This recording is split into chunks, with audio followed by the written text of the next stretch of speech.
Every few years, headlines scream the same promise: the end of the US dollar.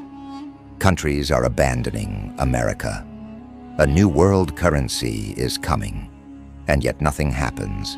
The US runs massive debts, prints trillions, weaponizes sanctions, breaks financial norms that would collapse any other country.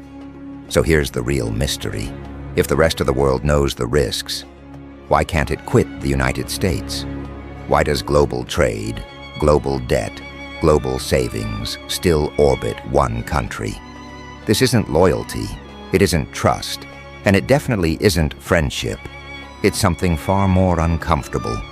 This is the story of the dollar trap, how the world got stuck, why escaping is so hard, and what happens if the system finally breaks. Before the dollar ruled the world. To understand the trap, we have to rewind before the dollar, before America, before modern finance. For centuries, global trade revolved around hard assets: gold, silver, land, and ships. Empires rose and fell based on what they could physically control.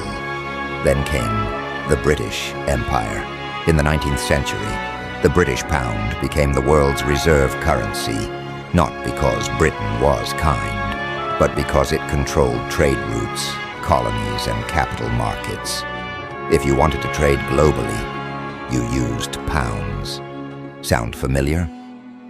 But by the early 20th century, Britain was exhausted 2 world wars, debt, and decline. And into that vacuum stepped the United States, not by accident, not by fate, but by design. How the dollar took control. The turning point came in 1944 at a quiet town called Bretton Woods. World War II was still raging, but the outcome was clear. Europe was destroyed, Asia was shattered, and the US held something no one else did. Most of the world's gold, an untouched industrial base, the strongest military and creditor status to almost every major nation. At Bretton Woods, the rules of the modern financial world were written. Currencies would be pegged to the US dollar. The dollar would be pegged to gold, and America would sit at the center. On paper, this looked fair. In reality, it locked the world into a system where global stability depended on US power. At first, it worked. Why everyone accepted the dollar. The post-war decades were America's golden age. The US rebuilt Europe through the Marshall Plan. It opened markets. It guaranteed shipping lanes. It provided military protection. Using dollars wasn't forced. It was convenient. If you were Germany, Japan, or later China, holding dollars meant easy access to global trade, stable exchange rates, entry into US financial markets. The dollar became the oil of global finance. Everything ran smoother with it. But beneath the surface, a fatal contradiction was forming. To supply the world with dollars, the US had to run deficits. To keep confidence in the dollar, it had to appear disciplined. It could never do both forever. When the system cracked, by the late 1960s, the math stopped working. The US was spending heavily: Vietnam, social programs, global military bases. Dollars flooded the world, far exceeding America's gold reserves. Foreign governments noticed. In 1971, France demanded gold in exchange for its dollars. Others were preparing to follow. That's when President Richard Nixon made a decision that changed history. He closed the gold window. No more gold backing, no more promises. The dollar became pure faith. Many believed this would end American dominance. Instead, something unexpected happened. The trap deepened, locking the world in. After abandoning gold, the dollar should have collapsed. It didn't, because the US replaced gold with something even more essential: oil. Through deals with Saudi Arabia and OPEC, the US ensured that oil, the lifeblood of industrial civilization, would be priced in dollars. If you wanted energy, you needed dollars. If you needed dollars, you had to trade with the US. If you traded with the US, you entered its financial system. This wasn't just economics.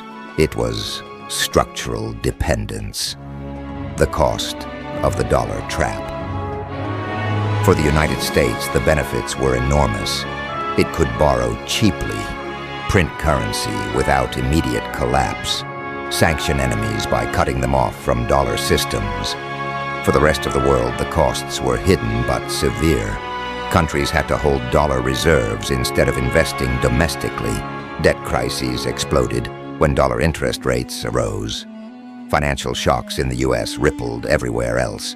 Every global crisis from Latin America in the 1980s to Asia in the 1990s to 2008 shared one feature.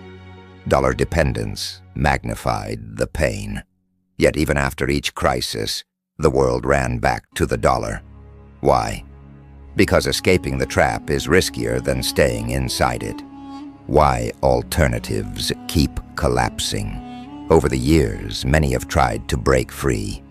The euro promised independence but lacked fiscal unity. China pushed the yuan but restricted capital flows. Gold returned but proved too rigid. Crypto emerged but proved too volatile. Every alternative failed the same test.